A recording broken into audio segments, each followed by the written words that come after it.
Assalamualaikum warahmatullahi wabarakatuh. Apa kabarnya semua? Semoga kalian baik-baik saja. Kali ini saya akan membahas alur novel Donghua Swallowed Star. Tanpa basa-basi, yuk langsung disedot.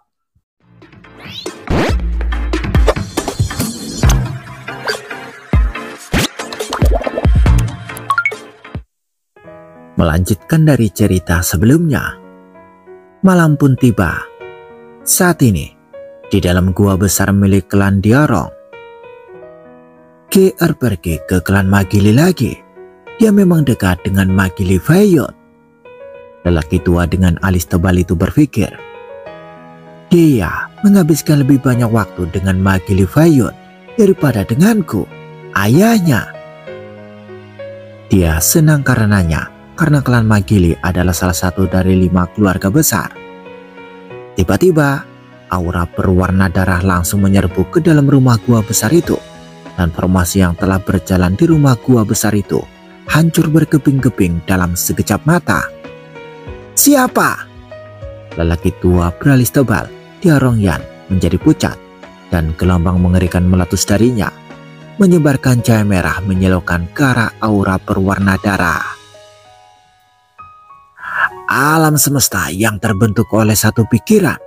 Rumah guaku terbungkus dan sepenuhnya terisolasi dari dunia luar, kata Diarong Yan. Dia tahu bahwa keadaannya buruk.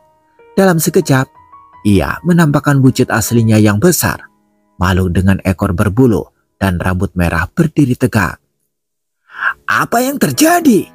Apa yang terjadi? Para anggota klan Diarong di dalam rumah gua melihat wujud asli Diarong Yan yang menjulang tinggi dan menjadi panik. Tanpa diduga, kamu seorang alkemis memiliki beberapa trik tersembunyi. Sebuah suara dingin terdengar dalam kesadaran Diarong Yan. Tapi itu tidak berguna di hadapanku. Ledakan. Diarong Yan berkata dengan nada mendesak. Tolong berhenti, kita bisa bicarakan semuanya. Sebuah tangan raksasa berwarna darah muncul dari udara tipis, mencengkeram wujud asli Diarong Yan dalam sekejap, menyebabkannya hancur. Kemudian, cahaya darah yang tak berujung menyapu seluruh rumah gua, memusnahkan semua makhluk hidup di dalamnya, baik mereka anggota klan Diarong atau pelayan dan penjaga, semuanya musnah dalam cahaya darah. Scene berganti. Di rumah tua kota Huyang, di dalam aula. Rumah gua klan Diarong tiba-tiba diselimuti oleh domain alam semesta kecil, dan ada letusan kekuatan dewa yang kuat di area itu. Para pejabat yang memantau kota memperhatikan situasi di lokasi klan Diarong. Laporkan kepada tuan kota segera. Sementara itu di dalam rumah gua klan Magili, Diarong Ki dan Magili Fayot, kedua wanita itu sedang minum dan mengobrol.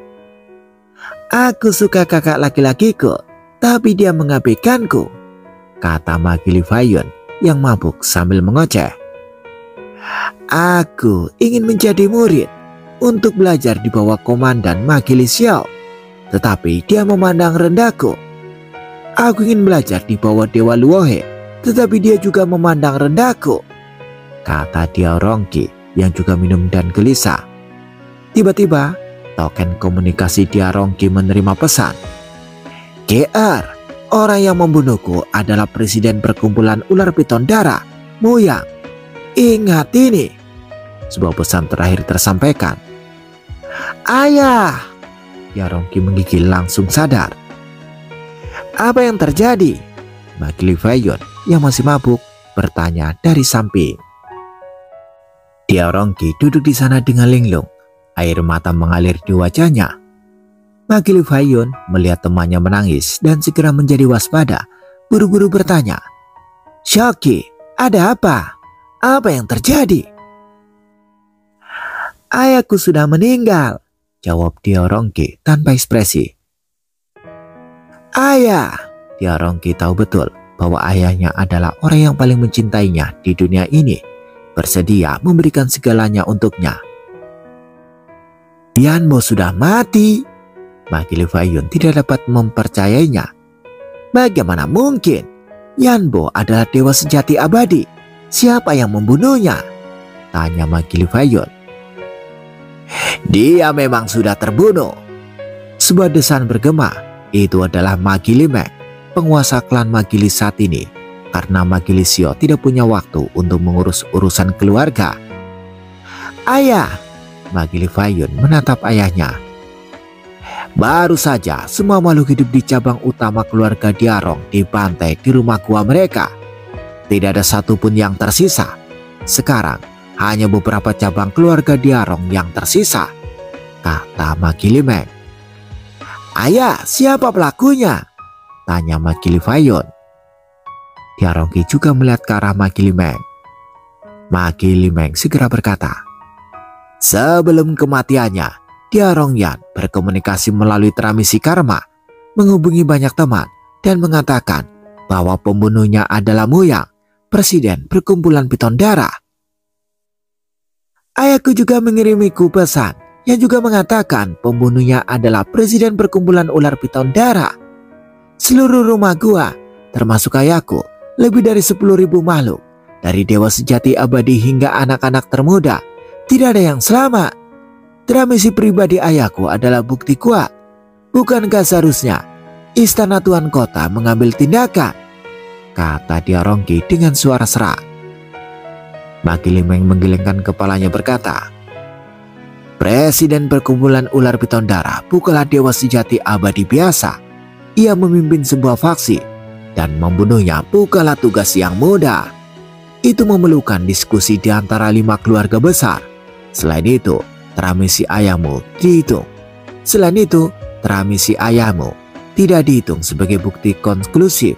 Pelakunya bisa saja dengan mudah menyamar sebagai presiden perkumpulan ular piton darah. Menyamar? Tidak bisakah transmisi terakhir ayahku dipercaya? Kata Diarongki cemas. Beberapa penyamaran rahasia sulit untuk dilihat bahkan oleh dewa sejati abadi. Bagaimanapun, akan sulit untuk memastikan identitas pelakunya dan mendorong istana penguasa kota untuk bertindak, kata Magili Meng. Diarongki terdiam.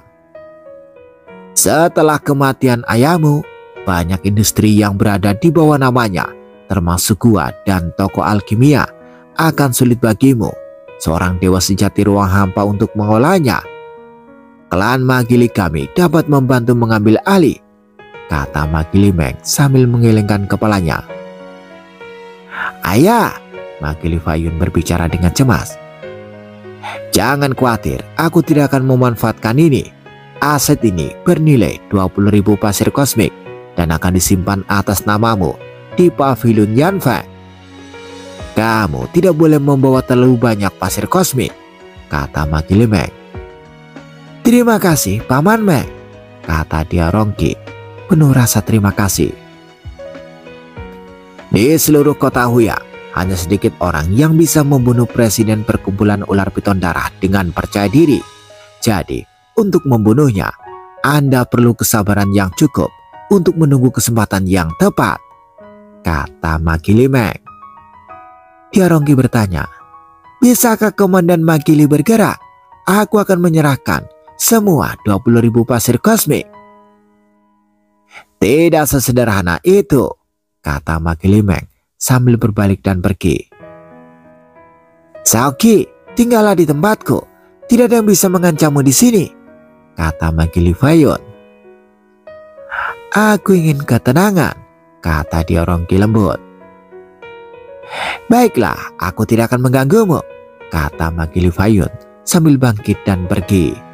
Diarongki duduk sendirian, menatap kosong ke langit malam, melihat bintang-bintang yang berkedap-kedip tak terhitung jumlahnya. Bintang milik ayahnya juga telah sepenuhnya redup. Ayah! Pada saat ini, Diarongki sangat merindukan ayahnya. Lalu matanya berubah menjadi panik. Diarongki menggunakan token komunikasinya untuk menghubungi aula gelap pavilion Yanfeng dari jauh. Diarongki, ayahmu, Diarongyan, meninggalkanmu 30.000 pasir kosmik di aula kegelapan setelah kematiannya. Magili Meng juga menitipkan 20.000 pasir kosmik untukmu. Sekarang, kamu memiliki 50.000 pasir kosmik atas namamu, jawab Aula Kegelapan. Aku ingin menggunakan 40.000 pasir kosmik untuk memberi hadiah pada Muyang, Presiden Perkumpulan Ular Piton Darah. Diorongki membalas. Baiklah, hadiah untuk Presiden Perkumpulan Ular Piton Darah kini telah meningkat menjadi 160.000 pasir kosmik. Kamu masih memiliki 10.000 pasir kosmik atas namamu, jawab Aula Kegelapan. Setelah menaikkan hadiahnya, Diorongki hanya bisa menunggu dalam diam, berharap ada orang kuat yang mengambil hadiah itu dan membunuh Presiden Perkumpulan Ular Piton Darah.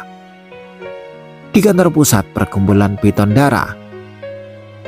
Magilimeng, apa yang membawamu ke sini? Presiden Perkumpulan Ular Piton Darah tersenyum pada Magilimeng. Wajah Magilimeng tampak muram. Apa kau sudah gila? Diarongyan fokus pada alkimia, berkontribusi pada seluruh kota Huyang, dan tidak melibatkan dirinya dalam perjuangan kekuatan gelapmu. Mengapa kau menargetkannya? Tindakanmu yang gegabah hanya akan menyebabkan kepanikan di antara keluarga-keluarga di kota Huyang. Jika 5 keluarga besar menganggapmu sebagai ancaman bagi stabilitas kota, tamatlah riwayatmu, kata Magilimeng. Bukan aku yang membunuhnya, pelakunya menyamar sebagai aku. Pemimpin pasukan Negarasi, Awan Darah, sangat ahli dalam penyamaran. Aku curiga itu dia, kata Presiden Piton Darah dengan nada mendesak. Tapi Diarongyan mengidentifikasi Anda sebagai pelakunya sebelum dia meninggal. Jika Anda membiarkan identitas Anda dikenali saat melakukan hal-hal seperti itu, Anda memang tidak kompeten, kata Magilimeng mencibir. Itu benar-benar bukan saya, kata Presiden Perkumpulan Piton Darah. Di kota Huyang, semua orang harus mematuhi peraturan. Magilimeng menatapnya dan berbalik untuk pergi. Jika kamu tidak mematuhi peraturan, konsekuensinya mungkin lebih dari yang dapat kamu tanggung. Setelah itu, Magilimeng menghilang. Presiden Perkumpulan Piton Darah, Muyang, menyaksikan adegan ini. Ekspresinya menjadi tenang. Bagaimana jika aku tidak mengikuti aturan? Di dunia ini, kekuatan adalah yang terpenting, Muyang mencibir. Bahkan jika aku membunuh satu atau yang bisa dilakukan sebanyak keluarga di kota Huyang, mereka yang berani menantangku harus siap mati. Sayangnya, Diarongyan terlalu tidak berguna. Membunuhnya dan menjarah seluruh rumah guanya hanya menghasilkan 220.000 pasir kosmik. Presiden Perkumpulan Ular Piton Darah menggelengkan kepalanya. Di antara 3 alkemis teratas di kota Huyang, aku mengharapkan lebih banyak. Sayang sekali. Jika perlu, aku hanya bisa menggunakan harta karun baju besi untuk menebusnya, pikir Muyang. Aku harus segera membeli bagian kedua dari teknik pasir darah besi berlumpur. Kalau tidak, semakin lama aku menunda, semakin aku akan terjerat oleh negeri ini. Dan kemudian, aku bahkan tidak akan bisa menyelamatkan hidupku. Dia sangat menyadari bahwa konflik antara 5 keluarga besar dan pasukan Negarasi makin lama ditunda, makin berbahaya jadinya. Aku harus segera mengumpulkan 1 juta pasir kosmik. Tatapan mata Muyang berubah dingin. Waktu di benua asal berjalan lambat. Malam berlalu dan siang pun tiba. Semua kekuatan besar di kota Huyang telah mengetahui tentang kematian Diarongyan dan mendengar bahwa pembunuhnya mungkin adalah Muyang, Presiden Perkumpulan Ular Piton Darah. Hadiah untuknya di awal kegelapan Pavilion Yanfeng telah meningkat menjadi 160.000 pasir kosmik. Ayahku punya beberapa teman, tetapi setelah kematiannya, tak seorang pun yang mau membantu dalam urusan hadiah. Di klan Magili, Diarongki terus memeriksa hadiah yang tetap tidak berubah. Peringkat keempat dalam hadiah adalah Chun Yuyi, seorang pemimpin kekuatan gelap dengan hadiah 180.000 pasir kosmik. dia telah hidup dengan baik selama bertahun-tahun. Presiden Perkumpulan Ular Piton Darah sekarang berada di peringkat kelima dengan hadiah 160.000 pasir kosmik. Siapa yang berani membunuhnya? Gumam Diarongki sambil melihat daftar hadiah berulang kali, berharap ada perubahan. Namun, malam yang panjang itu telah berlalu tanpa perubahan apapun. Diarongki merasa tidak berdaya. Tidak ada yang dapat dia lakukan setelah kematian ayahnya. Nona, Tuan Luohe telah tiba di restoran Alam Api. Soyun yang telah ditempatkan di restoran Alam Api menyampaikan pesan tersebut. Luohe, hati Diarongki tergerak. Tuan Luohe baru saja tiba di kota Huyang dan dia tidak menganggap serius Perkumpulan Ular Piton Darah. Dia pasti tidak akan takut pada Presiden Perkumpulan Ular Piton Darah. Suara mendesing. Diarongki segera bangkit. Xiaoqi, maki Li Faiyun khawatir tentang temannya. Saya harus keluar sekarang, kata Diarongki. Tidak aman bagimu untuk keluar sekarang, kata maki Li Faiyun khawatir. Sekarang masih siang dengan dewa sejati di mana-mana, semuanya aman. Selain itu, aku harus pergi, kata Diarongki. Maki Li Faiyun berpikir sejenak. Aku akan mengatur tim pengawal untuk mengawalmu, dan kau bisa naik perahu terbang milik keluarga Magili kami. Terima kasih. Diarongki tidak peduli dengan hal lain, bergegas keluar. Di restoran Alam Api, Luo Feng telah tiba bersama Morosa dan Moyu Qingyan. Tuan Luohe, Nona memerintahkan agar semua pengeluaran Anda di restoran Alam Api ditanggung olehnya, kata Soyun sangat hormat. Sejak aku meninggalkan restoran Alam Api terakhir kali, apakah kau sudah bertugas di sini? Tanya Luo Feng sambil menatap Soyu. Ya, Nona memerintahkan demikian, kata pengawal Soyun. Ucapkan terima kasih kepada Nona untukku, kata Luo Feng. Dia langsung masuk ke dalam dan pemilik restoran Alam Api menyambutnya dengan hormat. Dia langsung masuk ke dalam dan pemilik restoran Alam Api menyambutnya dengan hormat. Di dalam gedung kecil, Luo Feng dan Morosa menikmati makanan dan anggur bersama, sementara pembantu mereka, Moyu Qingyan, harus menjaga di luar gedung. Nona muda dari keluarga Diarong itu tampaknya ingin sekali belajar darimu, kata Morosa. Ayahku meninggal tadi malam, kata Luo Feng. Meninggal? Morosa terkejut. Saya mendengarnya dari seorang teman, kata Luo Feng. Kemudian Luo Feng tiba-tiba berkata, kekuatan tersembunyi di negara Si di kota Huyang dipimpin oleh awan darah dan hadiahnya setinggi 1 juta pasir kosmik. Ayo kita singkirkan dia, kata Morosa dengan mata berbinar.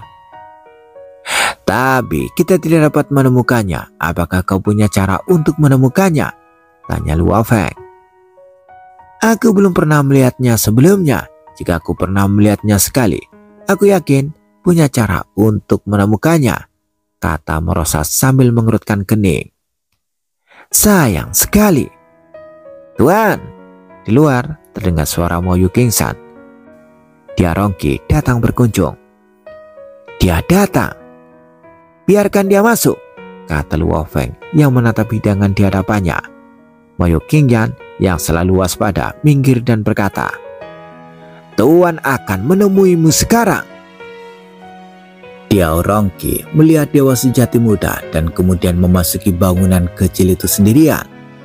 Di dalam, Diarongki segera melihat Luo Feng dan Morosa yang duduk di sana sedang makan makanan lezat dan minum anggur. Diarongki memberi hormat kepada Yang Mulia, kata Diarongki sambil berlutut dengan hormat, kepalanya menyentuh tanah. Bicaralah, Luo Feng dengan santai menuangkan anggur untuk dirinya sendiri. Ayahku terbunuh dan seluruh rumah gua, termasuk lebih dari 10.000 makhluk, bahkan bayi, semuanya dibantai. kata Diorongki sambil berlutut. Aku hanya berharap untuk membalaskan dendam ayahku, untuk membalaskan dendam semua orang yang meninggal di rumah gua. Aku sudah memohon pada istana penguasa kota untuk membunuh pembunuhnya, tetapi mereka tidak bergerak. Saya telah meningkatkan hadiah di aula kegelapan Pavilion Yanfeng dan berharap seseorang akan mengambil tindakan. Namun saya menunggu sepanjang malam dan tidak ada prajurit kuat yang melangkah maju. Saya tahu Yang Mulia tidak takut pada perkumpulan ular piton darah. Jadi saya datang untuk memohon pada Yang Mulia, berharap Anda akan menerima tugas hadiah dan membunuh pemimpin perkumpulan ular piton darah. Suara Diorongki serak saat memohon. Luo Feng dan Morosa keduanya menatapnya. Apa yang bisa kau tawarkan padaku? Tanya Luo Feng. Diorongki yang masih berlutut berbisik. Saya tidak punya apa-apa untuk ditawarkan. Hampir semua kekayaanku telah diinvestasikan dalam hadiah di aula gelap Pavilion Yanfeng. Sekarang saya hanya punya 10.000 pasir kosmik yang tersisa. Saya bersedia menawarkan 10.000 pasir kosmik ini kepada Yang Mulia. Saya tahu jumlah pasir kosmik ini terlalu sedikit untuk meminta bantuan Yang Mulia. Namun saya tidak punya apa-apa lagi, hanya hidupku. Saya bersedia menjual diriku sebagai budak untuk melayani Yang Mulia seumur hidup. Saya tidak punya permintaan lain, hanya ingin membalaskan dendam ayahku. Air mata memenuhi mata Diorongki dan ekornya yang berbulu halus terkulai ke samping. Luo Feng menatapnya. Menjual dirimu sebagai budak? Ayahmu jelas-jelas telah mengaturnya untukmu. Hari ini kamu juga tiba dari atas kapal terbang klan Magili. Kamu bisa saja menjalani hidup tanpa beban. Apakah kamu rela menyerahkan segalanya dan menjual dirimu sebagai budak hanya untuk membalas dendam? Tanya Luo Feng. Ya, Diorongki berlutut di sana tanpa ragu sedikit pun. Bahkan jika aku membunuh pemimpin perkumpulan piton darah, ayahmu tidak akan bisa dihidupkan lagi. Demi ayah yang sudah meninggal, kau rela mengorbankan hari-hari tanpa beban seumur hidupmu, kata Luo Feng sambil menatapnya. Terakhir kali dia melihat putri tertua keluarga Diorong ini, dia bisa merasakan kesombongannya. Namun sekarang, dia benar-benar berbeda. Diorongki tetap berlutut. Dia adalah ayahku, orang yang paling mencintaiku di dunia ini, yang selalu melindungi dan merawatku. Pesan terakhirnya sebelum kematiannya adalah tentang merencana masa depanku. Tapi ayah yang paling mencintaiku sudah tiada. Anggota klan yang ku kenal sejak kecil juga sudah tiada. Demi balas dendam, aku bisa melakukan apa saja dengan cara apapun. Bahkan jika itu berarti kematian dan kehancuran jiwaku, aku akan melakukannya dengan senang hati, kata Diorongki sambil menatap Luo Feng. Pesan terakhir ayahmu adalah tentang perencanaan masa depanmu. Dia mungkin berharap kau akan hidup dengan baik, kata Luo Feng. Kau tidak perlu menjual dirimu sebagai budak. Simpan sisa 10.000 pasir kosmik milikmu dan hiduplah dengan baik. Hiduplah sesuai keinginan ayahmu.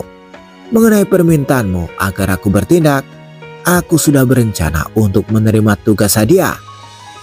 Pemimpin perkumpulan ular piton darah akan menjadi target buruan pertamaku, kata Luo Feng. Diorongki menatap kosong kara Luo Feng. Saya bersedia melayani Yang Mulia, kata Diorongki penuh terima kasih. Tidak perlu. Luo Feng menggelengkan kepalanya sedikit. Kembalilah ke klan Magili terlebih dahulu dan ingatlah untuk merahasiakan masalah ini. Diorongki mengangguk berulang kali. Dia mengerti perlunya kerahasiaan. Sebelum gelap, kamu akan mendapat beritanya. Luo Feng melambaikan tangannya sedikit. Kamu boleh pergi. Terima kasih Yang Mulia. Diorongki membungkuk dalam-dalam lalu berdiri dan pergi. Saat Diorongki keluar dari gedung kecil itu, emosinya meluap. Dia melihat Moyo Qingyan berdiri berjaga di pintu dan merasa sedikit iri. Dia ingin menjadi budak, tetapi bahkan itu tidak diterima oleh Yang Mulia.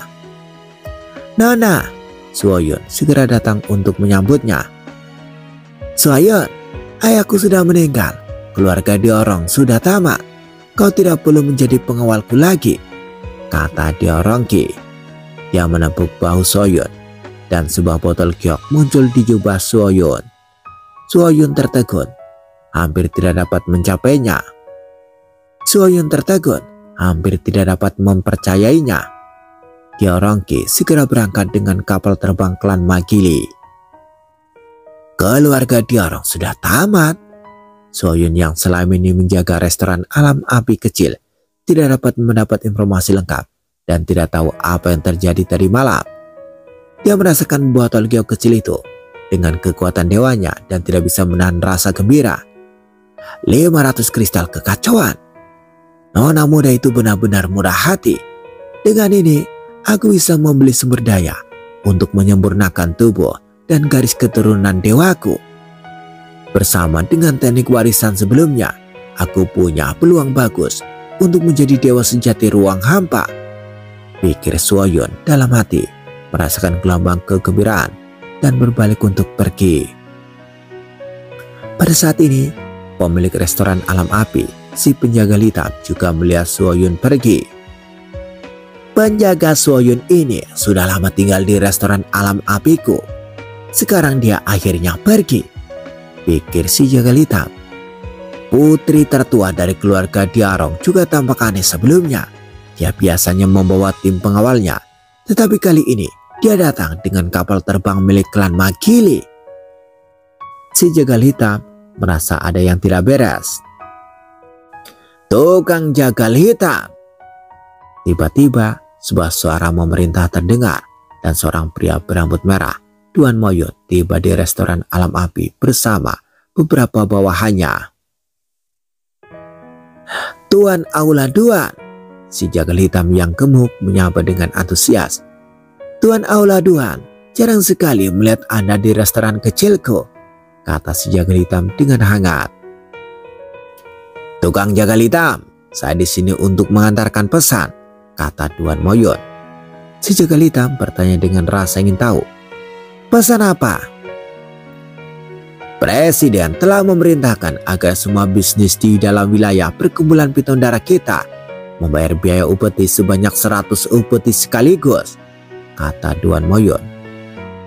100 kali upeti?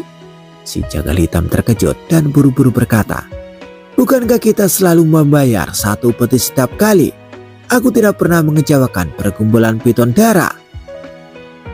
"Peraturannya sudah berubah. Sekarang biaya 100 upeti harus dibayar sekaligus.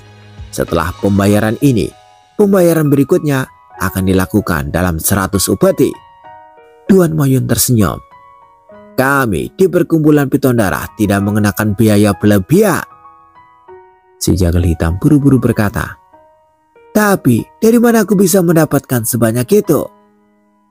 "Semua bisnis di wilayah perkumpulan ular piton darah kita harus tunduk pada peraturan ini. Kalian punya waktu 3 hari untuk membayar.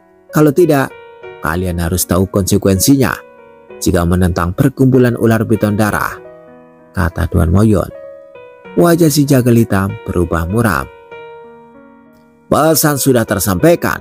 Mulailah bersiap," kata Tuan Moyon sambil berbalik untuk pergi bersama bawahannya. "Guru, berapa jumlah upeti yang harus dibayarkan dalam 3 hari?" Seorang murid bertanya dengan khawatir. Si jagal hitam menggelengkan kepalanya pelan. "Para pebisnis dengan latar belakang tertentu bisa mengabaikan perkumpulan ular piton darah, tetapi kami tidak punya hak istimewa itu. Jika kami tidak berani membayar, kami mungkin akan kehilangan nyawa kami secara diam-diam." Meskipun dia mengerti konsekuensinya, dia masih merasa terkekang. Sulit sekali menjalankan restoran kecil di kota Huyang ini, gumam si jagal hitam. "Apakah perkumpulan ular piton darah mengumpulkan upeti senilai 100 zaman. Sebuah suara terdengar. Si jagal hitam menoleh dan melihat Luo Feng dan Merosa mendekat. Yang mulia sudah mendengarnya. Perintah dari perkumpulan piton darah tidak memberi ruang bagi restoran kecil seperti milikku untuk menolak. Si jagal hitam berkata tanpa daya. Perkumpulan ular piton darah memang gila. Luo Feng mengangguk. Untungnya aku pernah berurusan dengan mereka sebelumnya. Si jagal hitam bergumam pada dirinya sendiri. Berurusan dengan mereka?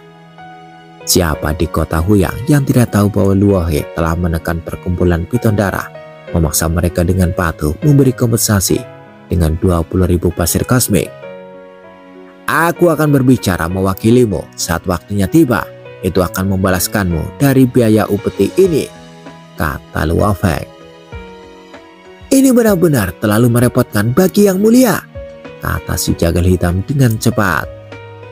Wajahku seharusnya berharga, kata Luo Feng, lalu pergi bersama Merosa dan Moyu Qingyan. Si jagal hitam memperhatikan Luo Feng pergi dengan penuh kegembiraan. Perkumpulan ular piton darah tidak akan melawan yang mulia Luo He hanya karena restoran kecil seperti milikku. Jika yang mulia menyukai restoranku, masa depanku akan jauh lebih baik. Memiliki penyokong memang bisa menghindarkan seseorang dari banyak eksploitasi. Scene berganti. Di atas langit kota Huyang yang ramai, mata Merosa berkobar penuh semangat, sementara Moyu Qingyan di sampingnya agak linglung. Tuan, apakah kita akan pergi ke perkumpulan ular piton darah sekarang? Tanya Moyu Qingyan. Ya, kita pergi sekarang.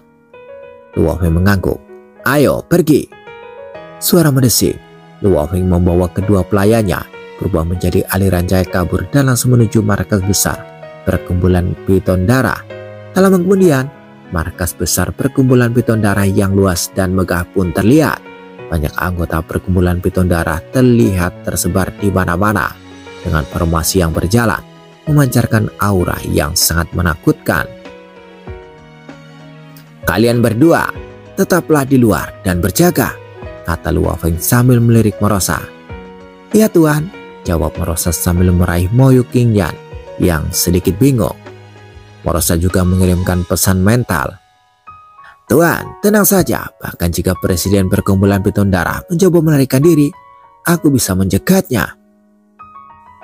Lihat saja, aku bisa mengatasinya, Luo Feng menjawab dalam hati, lalu terbang menuju gerbang utama markas besar perkumpulan ular piton darah.